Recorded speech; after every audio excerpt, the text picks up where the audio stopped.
ایک حدیث آپ کو سناتا ہوں، یہ آپ سب لے لیں، یہ بھی بچے بھی لے لیں، آپ بھی لے لو۔ میرے نبی وضو کر رہے تھے، صحابہ نیچے سے پانی لے رہے تھے، زمین پر گرنے نہیں دے رہے تھے، کوئی ادھر لے رہا ہے، کوئی ادھر لے رہا ہے، آپس سے جو لڑائی بھی ہو رہی ہے، کوئی منہ تے مار رہا ہے، کوئی پی رہا ہے، کوئی ہتھاں تے، کوئی سینے تے۔ تو آپ پہلے تو دیکھتے رہے، پھر آپ نے کہا ما یحملکم علی ھذا، یہ سب تم لوگ کیوں کر رہے ہو؟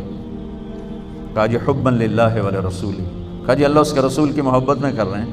آپ نے فرمایا میں تمہیں بتاؤں سچی محبت کسے کہتے ہیں؟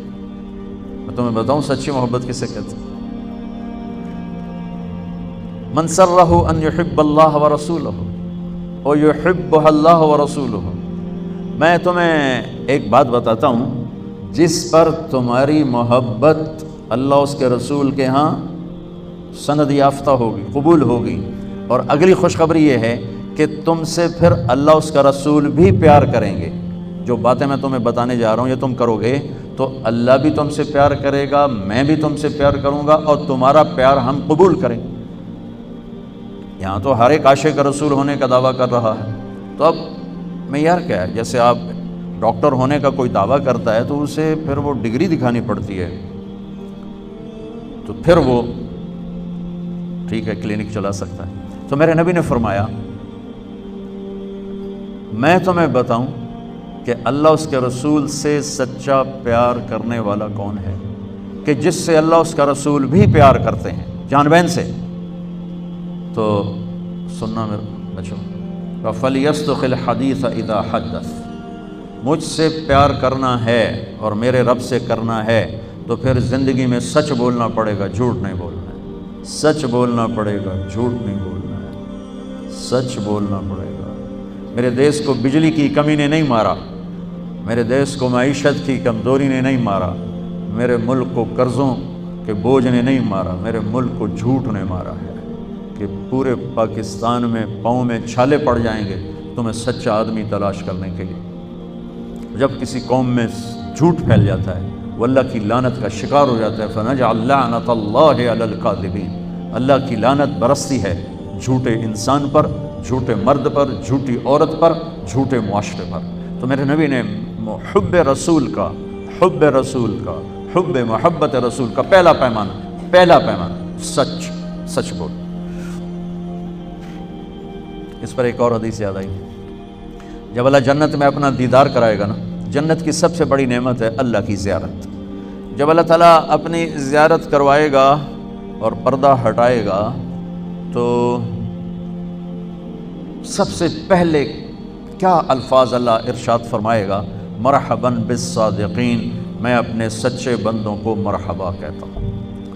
ایمان، نماز، روزہ، جہاد، تبلیغ، حج، زکوٰۃ، تہجد، عمرے، ذکر، تلاوتیں، یہ ساری نسبتیں اللہ کہتا میں اپنے نمازی بندوں کو مرحبا کہتا ہوں۔ یہ ہوں گے سارے نمازی ہوں گے، یہ ساری صفات والے ہوں گے، لیکن اللہ تعالیٰ جس صفت کو ہائی لائٹ کر کے ان کو ویلکم کرے گا وہ سچائی، میں اپنے سچے بندے بندیوں کو مرحبا کہتا ہوں۔ تو میرے عزیزو، کوئی بھی معاشرہ ڈنڈے سے صاف نہیں ہوتا ہے، ذاتی محنت اور کوشش سے ہوتا ہے۔ تو آپ ہمارا بہت بڑا سرمایہ بیٹھے ہو، میں 3 باتیں بتانے لگا ہوں، یہ 3 آپ، ایک نماز تو کوئی اس میں عذر قبول نہیں، اس کے بعد 3 باتیں آپ کو بتانے لگا ہوں۔ فَلْيَصْدُقِ الْحَدِيثَ إِذَا حَدَّثَ، سچ بولے، جھوٹ نہ بولے۔ فَلْيُؤَدِّ الْأَمَانَةَ إِذَا تُؤْمِنَ، کسی کو دھوکہ نہ دے، کسی کو دھوکہ نہ دے، امانت داری سے زندگی گزارے، دیانت داری سے زندگی گزارے، کسی کو دھوکہ نہ دے۔ میرے نبی نے فرمایا میرا امتی ہر گناہ کر سکتا ہے، 2 نہیں کر سکتا، ایک جھوٹ نہیں بول سکتا، ایک دھوکہ نہیں دے سکتا۔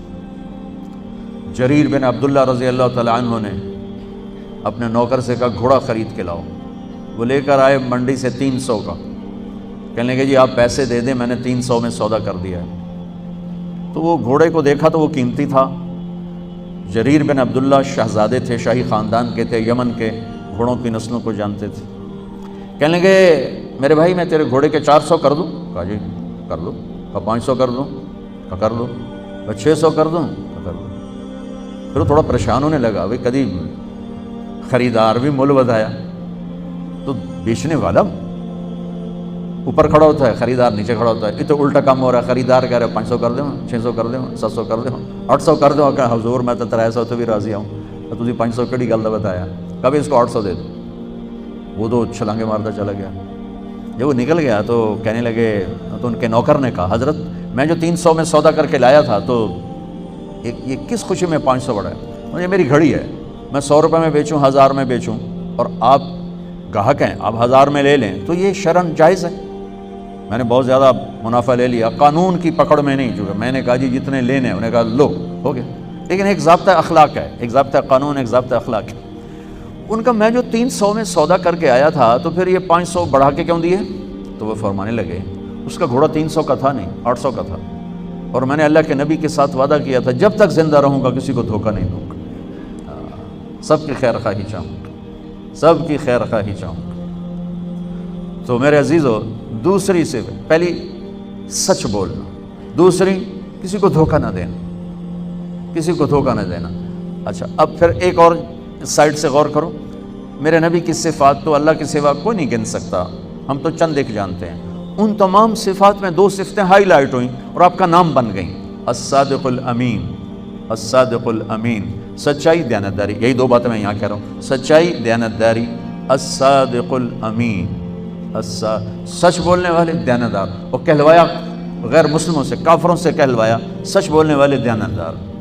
اگر ہمارے دفتروں میں سچائی، دیانتداری آ جائے، ہمارے اداروں میں سچائی، دیانتداری آ جائے، ہمارے بازاروں میں سچائی، دیانتداری آ جائے، میں پوری دنیا پھر کے بتا رہا ہوں، اللہ کی قسم ہمارا ملک جنت کا ٹکڑا ہے. اسے کوئی سازشوں سے نہیں مارا، اسے ہم اپنوں نے مارا. تو ادھر ادھر کی نہ بات کر، یہ بتا کہ قافلہ کیوں لٹا، مجھے رہزنوں سے گلا نہیں، تیری راہبری کا سوال ہے. تو 2 باتیں ہوں گی، سچائی، دیانتداری. زندگی میں سچ بولنا، جھوٹ نہ بولنا، کسی کو دھوکہ نہ دینا.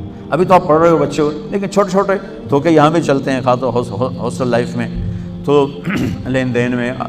تو دیانتداری اور سچائی یہ 2 زیور ہیں میرے نبی نے بتایا ہے، اور فرمایا کہ میرا امتی جھوٹ کبھی نہیں بولے گا، دھوکہ کبھی نہیں دے گا. تیسری بات آپ نے فرمائی، فَلْيُحْسِنْ جِوَارَ مَنْ جَاوَرَهُ، پڑوسی سے اچھا سلوک.